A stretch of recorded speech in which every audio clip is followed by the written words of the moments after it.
pessoal, tudo bem? Eu sou o professor Décio Terror e é uma grande satisfação falar com vocês a respeito do nosso curso de português para o TRF da primeira região. A gente vai focar nas questões da Banca Fundação Carlos Chagas, a forma como ela cobra. Rapidão, a gente vai dar um pulo lá no nosso conteúdo programático para você ter uma noção de tudo que a gente vai falar. Lembrando que, ao final, nós trabalharemos também com provas comentadas. Então, provas comentadas na íntegra, para tudo aquilo que a gente havia comentado por temas da parte teórica, uma teoria bem simples e aplicada. Na sequência, a gente vai fazer as provas comentadas, que vai ajudar bastante. Vamos lá, comigo na tela. Então, nosso curso vai se desenvolver em 9 aulas regulares, né? Então já previstas direitinho. Então, da aula 0 vai trabalhar o emprego de tempos e modos verbais, esta é a nossa aula de agora, né? A gente vai trabalhar isso daí. Depois, a gente vai trabalhar a flexão dos verbos irregulares. A gente tem notado que a Banca Fundação Carlos Chagas, ela cobra bastante esse emprego de tempos e modos verbais, como reconhecendo o tempo verbal, o modo verbal. Você só reconhecer já está ganhando questão com a Fundação Carlos Chagas. Depois, como a gente vai empregar esse tempo e modo verbal? Então, em que situações? Normalmente a gente vai ver, normalmente eles vão cobrar da gente o emprego do pretérito imperfeito do indicativo, futuro do pretérito do indicativo, a gente vai trabalhar bastante isso daí, tá ok? A combinação de modo e tempo verbal, então a gente vai verificar aí o que ela cobra mesmo de combinação, que é uma coisa bem tranquila. A flexão de verbos irregulares não é algo que a banca vem cobrando regularmente nos últimos anos. Então, por exemplo, nos anos de 2013, 2012, a gente via que ela cobrava um pouco mais. Depois disso, ela veio cobrando mais questões aqui, ó, sobre emprego de tempos e modos verbais. Tá ok? Bom, na nossa aula 2, a gente vai trabalhar pontuação, com base nos termos da oração. Então, quais termos da oração permitem que a gente coloque a vírgula ou obrigam que a gente coloque a vírgula, tá ok? A gente vai trabalhar isso daí também. A aula 3, a gente vai trabalhar a coordenação, então já com foco nas conjunções. E, naturalmente, ao falarmos de coordenação entre orações, a gente vai trabalhar a pontuação. A aula 4, a gente vai trabalhar subordinação. Nós temos 3 tipos de subordinação entre orações. A subordinação adverbial, suas respectivas conjunções são muito importantes para a Banca Fundação Carlos Chagas. A subordinação substantiva, que é a parte da conjunção integrante e tal, a gente vai ver como que a Banca Fundação Carlos Chagas cobra isso. E a subordinação adjetiva, basicamente interpretar ali, quando tem vírgula ela é explicativa, quando não tem vírgula ela é restritiva. Então essa parte da pontuação ela é muito importante também nas orações adjetivas. Aula 5 despenca questão de concordância nominal e verbal vinculada às vozes do verbo. Muita gente, às vezes, quando vai estudar verbo, acaba trabalhando vozes do verbo aqui. Só que as vozes verbais têm um vínculo muito forte com a sintaxe da oração. Então a gente analisar que o sujeito ele é um elemento paciente, vai haver aí o agente da passiva, então a gente tem que ter passado primeiro aqui pela sintaxe da oração, para depois nós falarmos das vozes do verbo. Como se trabalha bastante a flexão do verbo, eu já coloquei aqui na concordância nominal e verbal, tá ok? Na aula 6 a gente vai trabalhar a regência nominal e verbal, basicamente a regência verbal que manda no negócio, tá? A gente vai observar nessa aula de regência verbal e nominal, como a Banca Fundação Carlos Chagas cobra. Então, o que ela cobra basicamente? É a regência juntamente com o pronome relativo. Então, se você vai usar o de que, em que, a que, ou somente o que, o uso do onde, aonde, o uso do cujo, de cujo, a gente vai trabalhar tudo isso daí com calma, tá legal? E, além disso, vai trabalhar a ocorrência de crase. Basicamente, o trabalho com crase na Fundação Carlos Chagas, ele é pouco. Se você for avaliar aqui, é mais em cima mesmo da regência. Então, ela cobra pouco a questão de ocorrência de crase, tá ok? Mas a gente vai trabalhar toda a sua estrutura e a forma como a Banca Fundação Carlos Chagas cobra. Juntamente com essa parte da regência, eu gosto de trabalhar a colocação pronominal, porque a Banca Fundação Carlos Chagas tem um tipo de questão que cobra a colocação pronominal. E esse tipo de questão que cobra a colocação pronominal, que é o uso do pronome átono o, a, os, as, lhe, lhes, trabalha vinculado com a regência. Por isso, então, já inseri aí esse conteúdo, tá ok? Beleza. Aula 7 é a flexão nominal. Cai pouquíssimo na prova, mas a gente vai falar algumas coisas sobre isso. Pronomes, emprego do pronome. Então, basicamente, aqui é o seu recurso anafórico. Ele retoma que palavra. A gente vai verificar que isso aí é direto. Forma de tratamento a gente vai colocar na nossa aula, mas não tem caído na Fundação Carlos Chagas, principalmente nos últimos anos. Tá ok? Aula 8, ortografia oficial, cai pouco. Acentuação gráfica, cai pouco. A gente vai explorar o máximo possível esse assunto também, para você não ser pego de surpresa. Tá ok? Aula 9, cai demais. Redação, confronto, reconhecimento de frases corretas e incorretas. Então, basicamente, o que a banca faz? Ela lança pra gente algumas frases e você tem que reconhecer se a reescrita está de acordo com o padrão culto. Só isso. Então ela vai lançar pra gente uma frase e aí você tem que observar se está correto ou incorreto. Na realidade, moçada, essa questão aqui, ó, ela cobra tudo o que nós vimos anteriormente. Aí, nessa parte aí, é que ela cobra a ortografia oficial, a acentuação gráfica, uma concordância equivocada, uma pontuação equivocada. Então ela junta tudo, ela mescla tudo. E a intelecção de texto, a gente vai notar que a Fundação Carlos Chagas, o estilo de cobrança dela de texto é interessante, é peculiar e é interessante. A gente vai trabalhar isso com bastante afinco. Para a gente comprovar tudo isso, a gente vai trabalhar aulas extras, né, que eu coloquei lá como aula bônus aí pra gente. A gente vai trabalhar 5 provas comentadas, tá, em videoaula. Então o que acontece, moçada? Tudo aqui, todas as aulas aqui terão também a aula em vídeo. Todas as aulas terão a aula em vídeo. Tá ok? Então aqui eu só reforcei que essa aula exclusivamente será em vídeo. E você vai ter o material em PDF para poder acompanhar a explicação. Então nas nossas aulas de 1 a 9, que são as aulas regulares, você terá o material em PDF com explicação e comentário de exercícios. Na aula bônus, nós teremos naturalmente o PDF para você acompanhar, porém toda a explicação estará em vídeo aula. Tá ok? Aí eu acho que fica mais simples, mais fácil para a gente poder acompanhar. Não é mesmo? Beleza. Então eu quero deixar bem claro para você que todo esse conteúdo programático colocado aí, ele está de acordo com o edital. Então tudo que foi colocado aqui está de acordo com o edital para o seu concurso, tá ok? Então a gente vai focar para o TRF da 3ª região. Tudo bem, então? A gente vai trabalhar agora o emprego de tempos e modos verbais. Então a gente vai partir para uma teoriazinha simples e logo em seguida a gente trabalha com algumas questões todas, logicamente, da Fundação Carlos Chagas, tá ok? Comigo na tela, sem perder tempo, vamos lá. Vamos falar então sobre o emprego de modo e tempo verbais.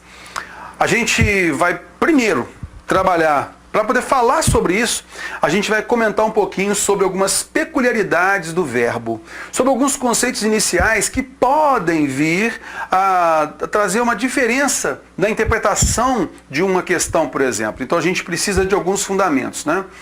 Primeira coisa que a gente vai notar é o seguinte: o que são formas nominais? Porque, mas eu estou estudando verbo. O que é essa tal de forma nominal? Moçada, a forma nominal é porque nós temos os verbos do infinitivo, no gerúndio e no particípio. De acordo com o uso numa frase, o infinitivo ele pode ter um valor de substantivo. O gerúndio pode ter um valor de advérbio. O particípio pode ter um valor de adjetivo. Então, por isso que eles são chamados de formas nominais.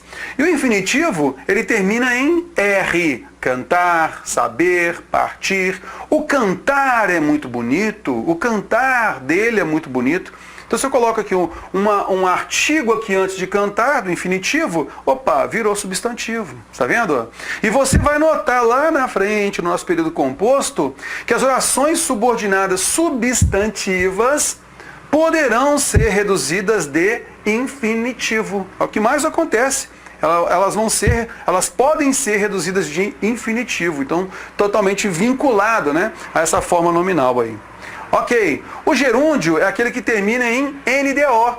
Então nós temos lá cantando, sabendo, partindo. Então você vai observar que amanhecendo vou à sua casa. Olha só, hein? Amanhecendo vou à sua casa. Nesse caso aí, nós temos o amanhecendo marcando uma circunstância temporal. Então você vai notar que o gerúndio ele se comporta como um advérbio. E é natural que uma oração subordinada substantiva adverbial ela possa ser reduzida de gerúndio, por esse vínculo à fórmula nominal aqui. Tá ok? Cantando, partindo, sabendo, são as formas em gerúndio. E o particípio termina com DO. Cara, quantas vezes a gente confunde, né, o particípio com um adjetivo? Então o vínculo é ainda mais forte, né? Então o particípio é aquele que normalmente termina com DO, cantado, sabido, partido, coração, estou de coração partido. Olha só, o partido, que é o particípio do verbo partir, virou adjetivo agora, coração partido. E você vai notar que as orações subordinadas adjetivas, lá no período composto, que a gente vai comentar sobre isso, aí você vai notar que elas podem ser reduzidas de particípio. Então é natural, tá ok? Então, as orações substantivas normalmente são reduzidas de infinitivo, as adverbiais normalmente são reduzidas de gerúndio e as adjetivas normalmente reduzidas de particípio. Então, todo o vínculo, por isso que ela é chamada de forma nominal, porque se comportam como substantivo, advérbio e adjetivo. Aliás, se comportam não, podem se comportar, não é sempre que acontece isso, ok? Beleza. Aqui eu vou colocar a estrutura das formas verbais, porque a banca pergunta, o que é radical, o que é vogal temática? Não, a banca não pergunta nada disso. Mas a partir do momento que você entende a estrutura, aí você não fica de decoreba, você não vai ficar preocupado em decorar nada. Então olha só, nós temos então o radical. O que é o radical? É o morfema, quer dizer, a parte da palavra que concentra o significado essencial da palavra, né? Do verbo no caso. Então nós temos lá, estudar. A base estude vai gerar estudante, estudioso. Então, o significado essencial do verbo está aí nesse radical. E aí eu posso acrescentar, então nós temos aí estude, vende, tá vendo só? Permite. Então você joga o verbo no infinitivo, aquele terminado em R. Tira a vogal anterior. Opa, tirei aqui a vogal anterior, eu passo a ter o meu radical, tá ok? Beleza, sem decoreba para ter uma noção mesmo, tá ok? Vamos à frente. A vogal temática. A vogal temática é justamente aquela vogal que a gente falou, ó, que fica antes desse R do infinitivo aí. Tá? Ela serve para quê? Para marcar qual é a conjugação. Então nós temos a primeira conjugação com a vogal temática A. Nós temos a segunda conjugação com a vogal temática E. Nós temos a terceira conjugação com a vogal temática I. Tá ok? Então é normal a gente notar isso. A vogal temática A marcando a primeira, vogal temática E marcando a segunda, vogal temática I marcando a terceira. Tranquilinho, né? Terror, mas vem cá. E os verbos, por exemplo, compor, propor, opor, esses verbos aí são de qual conjugação? Então vamos lá. Os verbos por e seus derivados pertencem à segunda conjugação. Sabe por quê? Porque eles são provenientes da forma do latim poere, tá ok? Então em poere, nós temos aqui, ó, a vogal temática está aqui, ó. Tá? Então é normal. Aí quando veio, né, foi transposto para a língua portuguesa, nós passamos a ter apenas o quê? O por. Nós então escondemos a vogal temática no infinitivo. Mas quando a gente conjuga, por exemplo, ele põe, olha a vogal temática aparecendo aqui, ó. Tá vendo só? Ele põe, ela apareceu aí, ó. Tá vendo? Beleza então, vamos à frente. O conjunto formado pelo radical, que a gente já viu anteriormente, é a essência da palavra. A vogal temática, que marca a conjugação verbal, quando a gente junta os dois, a gente passa a ter o quê? O tema. Porque aí nós temos o significado da palavra, né? Então olha só, o tema está aí, ó. Em cantar, canta é o tema, marcando a primeira conjugação. Em vender, vender é o tema, marcando a segunda conjugação. Em partir, partir é o tema. Nós temos a terceira conjugação. Alguma coisa para decorar aqui, moçada? Nada. Aliás, nunca você vai decorar nada em português, por favor. É entender a estrutura, tá ok? Isso vai ajudar bastante na flexão verbal. Ok. Eu vou apresentar aqui agora as desinências. Porque a gente vai falar muito sobre desinência na flexão verbal, tá? Então nós temos aí, eu explodi a palavra, né? Fui separando a palavra aí. Cantássemos, né? Então nós temos aí a base cante, que é o radical, é a base de sentido do verbo. Na sequência eu vou ter lá o cantar, então opa, eu tenho a vogal temática A, ela indica a primeira, segunda, terceira conjugação, no caso o A marca pra gente a primeira conjugação, né? Nós temos o SSE, nesse caso aí a desinência modo temporal. É a desinência que marca o modo. A gente vai ver que é o modo subjuntivo que ela está marcando. Tá? E ela vai marcar o tempo. A gente vai notar que é o pretérito imperfeito desse subjuntivo. Então, a desinência modo temporal, ela vai indicar para a gente se está no modo indicativo ou no modo subjuntivo. Não é? Beleza. E o tempo verbal, se é presente, passado, futuro. Beleza? E a desinência número pessoal. Moçada, o que é número em língua portuguesa? Se é singular ou plural. O que é pessoa do discurso? Pessoa do discurso é a primeira, segunda, terceira. Eu, tu, ele. Primeira, segunda e terceira do singular. Nós, vós, eles. Primeira, segunda e terceira do plural. Tá ok? Então essa desinência marca esse número. Se ele é singular e qual é a pessoa. Primeira, segunda, terceira. Eu, tu, ele.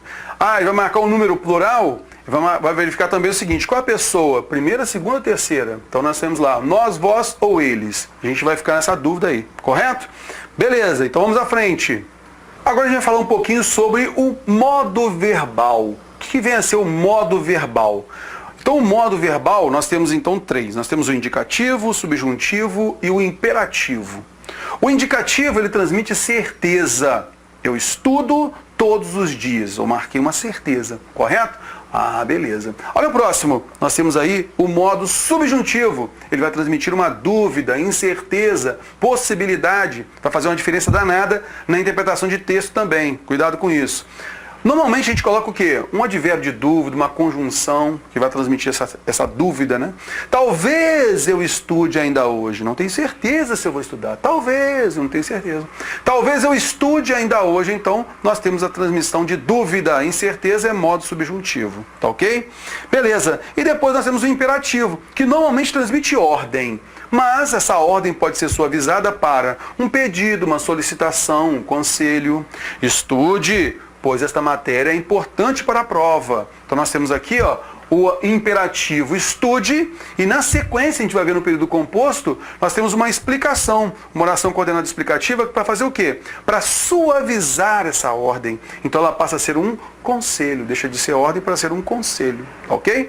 Beleza, então a gente viu de maneira geral o que é o modo verbal, indicativo, subjuntivo e imperativo. Mais alguns conceitos importantes. Então a primeira coisa que a gente vai observar é o seguinte, verbo regular é aquele que mantém a mesma base. A gente viu lá que a base é o radical, não é? Então quando você tiver o verbo conjugado e ele mantém a mesma base, o mesmo radical, nós vamos falar então que esses verbos são os regulares.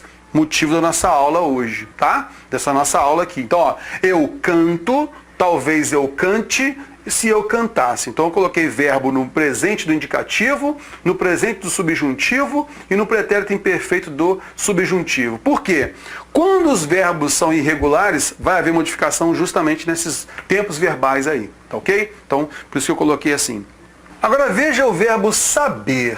Olha só, o infinitivo é saber e o radical é SAB, concorda? Beleza. Agora veja só como é que ele se manifesta no presente do indicativo. Eu sei. Olha só, do radical SAB só sobrou o S, né? Olha só o presente do subjuntivo. Talvez eu saiba. Então, de SAB foi incluído aqui o IA. Tá vendo só? Mudou ou não mudou? Se eu soubesse, de SAB virou SOUB. Olha só. Então mudou bastante essa base. Então, havendo a mudança da base, nós temos os verbos irregulares. Alvo da nossa aula 1. Vamos trabalhar a flexão dos verbos irregulares, tá ok? Beleza. Vamos à frente.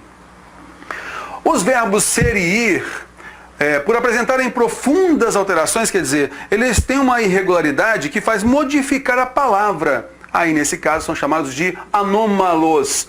Lembra que anomalia normalmente não é um problema, uma deficiência, né? Então uma diferença grande em relação aos demais verbos. Então olha só, o verbo ser, olha lá, no presente indicativo eu coloco lá, eu sou. Eu tenho apenas o S aí com essa base, né? Talvez eu seja, agora passou a ter S-E-J. Se eu fosse, eu modifiquei completamente a palavra, eu só tenho o F aí, ó. Tá vendo só? Então, a gente teve a mudança completa da palavra. Por isso ele é chamado de verbo anômalo. O verbo ir, ele já por si só, qualquer flexão do verbo ir já vai modificar a sua base, né? Por exemplo, o verbo ir, ele tem apenas a vogal temática e a desinência motemporal. Tá vendo só? Nesse caso é o sufixo, né, que vai marcar pra gente a forma nominal infinitivo. Então, olha só, nem radical ele tem, pra você ter uma ideia, né? Então, naturalmente, na sua flexão vai ter que modificar.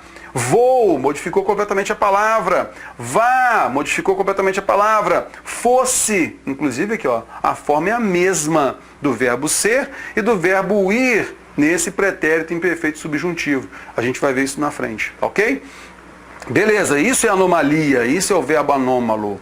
E, de maneira alguma, a Banca Fundação Carlos Chagas vai perguntar assim, marca alternativa em que haja verbo anômalo. Não existe isso na Fundação Carlos Chagas. Isso aqui são apenas conceitos iniciais para que você não tenha dúvida mais à frente em outro tipo de questão, tá ok? Mas não vai cobrar diretamente assim, por isso que você não tem que decorar nada.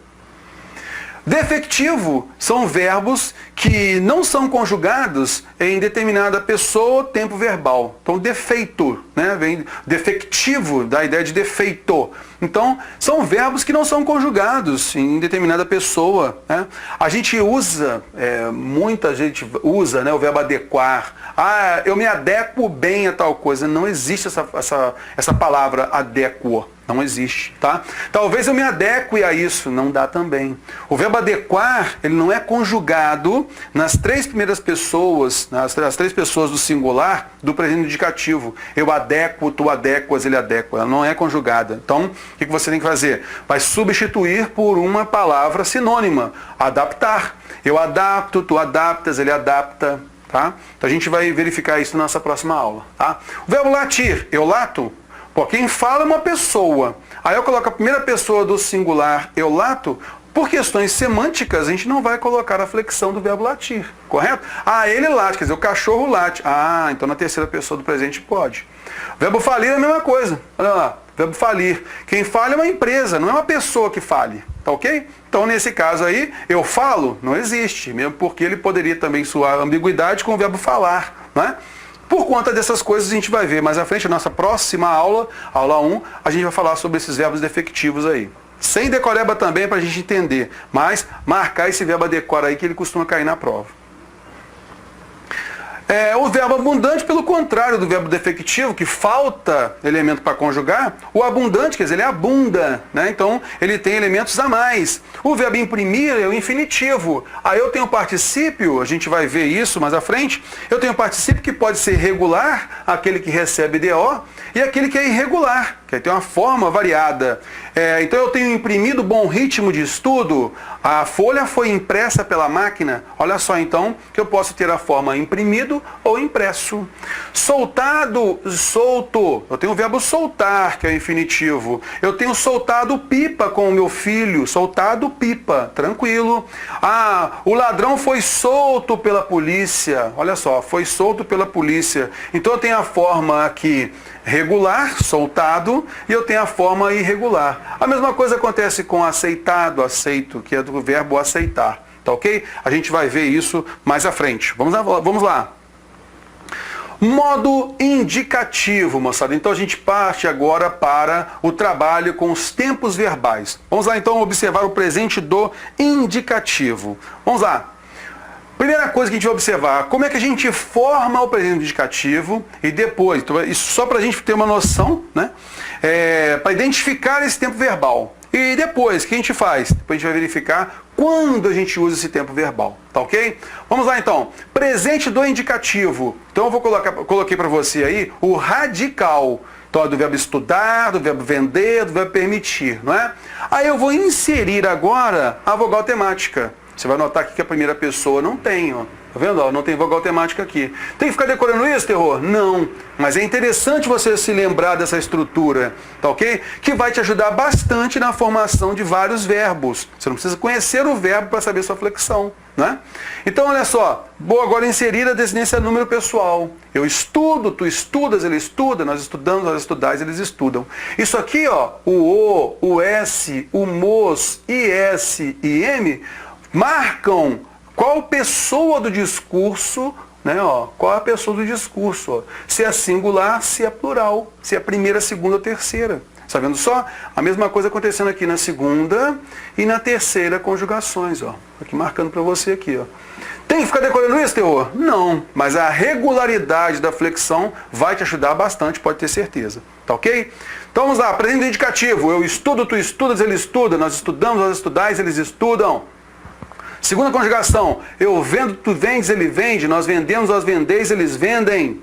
Terceira conjugação, eu permito, tu permites, ele permite, nós permitimos, nós permitis, eles permitem. E aí, moçada, o que eu vou chamar a atenção aqui? Para você evitar ter dúvida, coloca lá, para você marcar ali, ó. Normalmente, porque é natural que o verbo no presente indicativo, ele tenha uma noção de regularidade. Então isso vai ajudar bastante você a poder lembrar que esse verbo está no presente indicativo, tá ok? Agora, quando a gente vai empregar esse tempo verbal? Vamos lá então. Letra A. Processos verbais que se desenvolvem simultaneamente ao momento em que se fala ou escreve. Eu estou em São Paulo. Enquanto eu estou falando contigo no telefone, eu estou lá, estou em São Paulo. Então, no momento em que se fala. Não confio nele, ó. No momento em que eu estou falando, eu estou mostrando para a pessoa, não confio nele, tá ok? Então, mostra, né, simultaneamente a ação, né, em seu tempo, tá ok? Beleza. Vamos à frente. Marca é o que é mais cobrado na Fundação Carlos Chagas, processos habituais, regulares, aquilo que tem validade permanente. Então, olha só, processo habitual, eu tomo banho todos os dias, eu durmo pouco, olha só, é uma regularidade minha, cara, eu tenho dormido muito pouco, eu durmo pouco. Eu tomo banho todos os dias, é um hábito, está vendo só? Beleza. Todos os cidadãos são iguais perante a lei. Opa, algo que tem validade permanente, né? Então é algo previsto na Constituição, tem validade permanente. A Terra gira em torno do Sol, validade permanente. A gente vai falar também que isso aí é como se fosse um dado conceitual, né? Então essa noção para a gente é um princípio. Então esse princípio ele está em vigor, logicamente, por isso ele está no presente. Vamos à frente. Esse aqui é interessante, ele narra fatos passados, conferindo-lhes atualidade, é o chamado presente histórico, moçada. Isso aqui é interessante pelo seguinte, é normal, até nos livros de história do ensino fundamental, os alunos terem contato com esse tipo de fato narrado. Então, em vez de narrar alguma coisa no passado, a gente quer dar uma ênfase nessa ação, trazê-la para próximo da gente. Então, a gente acaba usando o presente com uma ideia de ser passado. Olha só, no dia 17 de dezembro de 1989, pela primeira vez em quase 30 anos, o povo brasileiro elege, olha só, mas não é passado, eu vou usar presente aí, elege diretamente o presidente da República. Iludida pelos meios de comunicação, a população não percebe que está diante de um farsante. Mas a verdade não demora a chegar. O presidente atleta logo mostra quem é. Seu braço direito, PC Farias, saqueia o país. Forma-se uma comissão parlamentar de inquérito que investiga as atividades ilícitas da dupla. Em alguns meses, os escândalos apurados são tantos que só resta ao aventureiro renunciar. Olha só, a gente sabe que é algo do passado, mas para avivar a nossa memória, para nos chamar a atenção, para transmitir ênfase, foi colocado no presente do indicativo. Está vendo só? O que acontece muitas vezes é que a banca, a Fundação Carlos Chagas, pede para você trocar. O que está no presente do indicativo, ele pede para você trocar para o passado, para permanecer com a mesma ideia e tal, ok? A gente vai notar que sim. Então, olha só, coloquei tudo agora no passado. Ó. No dia 17 de dezembro de 89, pela primeira vez em quase 30 anos, o povo brasileiro elegeu diretamente o presidente da República. Iludida pelos meios de comunicação, a população não percebeu que estava diante de um farsante, mas a verdade não demorou a chegar. O presidente atleta logo mostrou quem era. Seu braço direito, PC Farias, saqueou o país. Formou-se uma comissão parlamentar de inquérito que investigou as atividades ilícitas da dupla. Em alguns meses, os escândalos apurados foram tantos que só restou ao aventureiro renunciar. Tá vendo só? A gente pode trocar então, né? O passado pelo presente, o presente pelo passado. Quando transmite a ideia do presente histórico. A gente tem que tomar cuidado com isso, tá ok? Letra D. Essa daqui é muito importante. Então a gente tem aqui a ideia de regularidade, correto? Então, o presente do indicativo transmitindo para a gente a ideia de regularidade, então eu vou usar o presente numa boa. Mas eu posso substituir pela locução verbal vir mais gerúndio. Olha lá, venho estudando. Cara, eu estudo todos os dias, eu demonstro uma rotina, um hábito, não é? Eu venho estudando todos os dias, eu continuo marcando esse hábito, essa rotina. Está vendo só? Aí eu posso usar o tempo pretérito perfeito composto do indicativo no lugar do presente. Por quê? Esse tempo pretérito perfeito composto do indicativo, ele é formado por meio de quem? Ele é formado de um verbo auxiliar no presente, que transmite a regularidade. E ele tem aqui o particípio, que marca que é uma ação que começou no passado e se mantém no presente. Então vem desde o passado, essa é a ideia da regularidade. Então eu posso falar, eu estudo todos os dias, posso trocar para eu venho estudando todos os dias e posso trocar por, cara, eu tenho estudado todos os dias. Veja só, todos eles marcam regularidade, marcam a ideia de continuidade, né? Algo que vem lá do passado até o dia atual. Então esse hábito, esse costume, essa regularidade, marcado então por esses três tipos de verbo. Interessante você marcar, fotografa isso daí, ou marca do lado, tá ok? Que vai ajudar bastante. Ou então imprima esse slide direitinho para você ficar com tranquilidade. Vamos pegar uma questãozinha aqui? Vamos lá, para a gente divertir. Questão 1. Essa questão, então, é do TRT da 19ª, 2014. Olha só. O Nordeste não vem em poesia como um tema ou uma imposição doutrinária. O verbo vir. Eu venho, tu vens, ele vem. Concorda comigo? Normalmente eu venho, tu vens, ele vem. Esse verbo se encontra no presente indicativo, concorda comigo? Beleza. Aí ele pede assim, ó, esse tipo de questão pede a identificação do verbo, só isso, do tempo verbal. O verbo flexionado nos mesmos tempo e modo, presente do indicativo que eu quero, né? Em que se encontra o grifado acima está em, vamos lá, na letra A, fez com um desterrado. A gente vai ver mais à frente o pretérito perfeito. Ele fez, é do verbo fazer, pretérito perfeito do verbo fazer. Letra B, as impressões de um homem que esteve. Olha, ele esteve lá. Ontem ele esteve lá. É passado, pretérito perfeito, não é presente não. Letra C, que tudo via, é do verbo ver. Então olha só, ele via, naquela época ele via. Então não é do verbo ver, eu vejo, tu vês, ele vê, presente, não é? Letra D, aqui sai das fontes mais preciosas do coração. Então é o verbo sair. Eu saio, tu sais, ele sai. Opa, então esse aqui é o presente do indicativo, não é? Então a alternativa D de dado é a correta. E a letra E, e que voltasse, a gente vai ver mais à frente, que esse verbo voltasse é o pretérito imperfeito do subjuntivo, tá ok? Então essa forma aí é bem diferente do presente do indicativo. A alternativa D é a correta, a gente parte para mais uma. Olha só, questão 2. Os verbos empregados nos mesmos tempo e modo estão agrupados em. Então vamos lá. O verbo foi é pretérito perfeito. Estava é pretérito imperfeito indicativo. Marcou então o passado. E o adquiriu, pretérito perfeito indicativo. Então, esses tempos a gente vai ver daqui a pouquinho, tá ok? Então, a letra A, fora. Letra B, viviam. Naquela época eles viviam pretérito imperfeito, estava pretérito imperfeito e torna é presente indicativo do verbo tornar. Eu torno, tu tornas, ele torna. Não é? Beleza? Então é diferente. Letra C. Ele pode vir aqui. É o verbo poder. Eu posso, tu podes, ele pode. Eles vivem aqui. Eu vivo, tu vives, ele vive. Nós vivemos, vós viveis. Eles vivem. Opa, presente indicativo. E o verbo tornar, nós já falamos aqui, né? Ó, que ele é presente indicativo. Eu torno, tu tornas, ele torna. Beleza. Já sei que todos três são verbos no presente do indicativo, né? Letra D, adquiriu. A gente já comentou que ele é pretérito perfeito. Foi também pretérito perfeito. Olha o pode aqui, ó. De novo, a gente já falou do pode aqui, ó, que ele é presente do indicativo, então é diferente. Letra C, letra E, apareceu é o pretérito perfeito, daqui a pouquinho a gente vai falar. Pode, a gente já comentou que é presente, a gente já sabe então que é diferente. Eram, marca essa forma aí, ó, importantíssima, que a banca gosta de cobrar bastante. Eram é o pretérito imperfeito do verbo ser, tá ok? Por isso então a gente reforçou a alternativa C como a correta. Vamos que vamos à frente. Questão 3.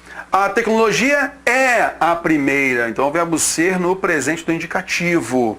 Vamos lá. O verbo flexionado nos mesmos tempo e modo que grifado na frase acima está em. Bom, então tem que achar o presente do indicativo, né? Então vamos lá. Letra A. Caso não haja, isso é do verbo haver. Eu, ei, tu, has, ele, há. Né, ó, tem que ser assim no presente indicativo, ó. Ah. Então, nesse caso aí, nós não podemos falar que isso é presente indicativo. Isso aí a gente vai ver daqui a pouquinho, que é o presente do subjuntivo, tá? Letra B. Isso estimularia, essa desinência aqui, ó, modo temporal aí, ria, faz parte do futuro do pretérito, daqui a pouquinho a gente vai falar. Letra C. Tecnologias como essas poderão, isso é o futuro. Elas poderão fazer alguma coisa, isso é futuro. Letra D. E difundir, isso aqui é infinitivo. E letra E, os meios institucionais que permitem. Eu permito, tu permites, ele permite. Nós permitimos, vós permitis, eles permitem. Então nós temos aí o presente do indicativo, não é? Então, letra E é a correta. Tranquilidade, moçada? Bem tranquilo, né? Vamos à frente. Questão 4. Estudando a poesia dramática em relação à lírica, à épica, acentua seu significado estético, cívico e moral. Acentua, é do verbo acentuar. Eu acentuo, tu acentuas, ele acentua. Normalmente ele acentua. Presente do indicativo, não é? Beleza. Eu quero achar um verbo conjugado nos mesmos tempo e modo. Presente do indicativo. Letra A. Ainda que existam. O verbo existir no presente do indicativo tem que ser como ali. Existem. Eles existem. Eu existo, existes, ele existe. Nós existimos, vós existis, eles existem. Só que aqui existam, a gente vai ver mais à frente, é o presente subjuntivo. Fora. Letra B. Duas figuras merecem. Opa! Eu mereço, tu mereces, ele merece. Nós merecemos, vós mereceis, eles merecem. Isso aí é o presente do indicativo, letra B é a correta. Letra C. De forma competitiva passaram, isso é passado, pretérito perfeito. Letra D. Aristóteles deixou, passado, pretérito perfeito. Letra E. A tragédia grega teria, aururia, ria. Futuro do pretérito, daqui a pouquinho a gente vai falar dele. Questão 5. A memória ajuda a definir quem somos. Então, ajuda e somos. É normal a banca não cobrar muitas questões do presente. Então, normalmente quando cobra presente, cobra relacionada a outro tempo verbal que mais à frente a gente vai ver, tá? Por isso que a gente está vendo aí questões mais antiguinhas, porque eu procurei escolher só questões que cobram o presente indicativo, né? Para poder trabalhar cada tempo verbal aí com suas questões.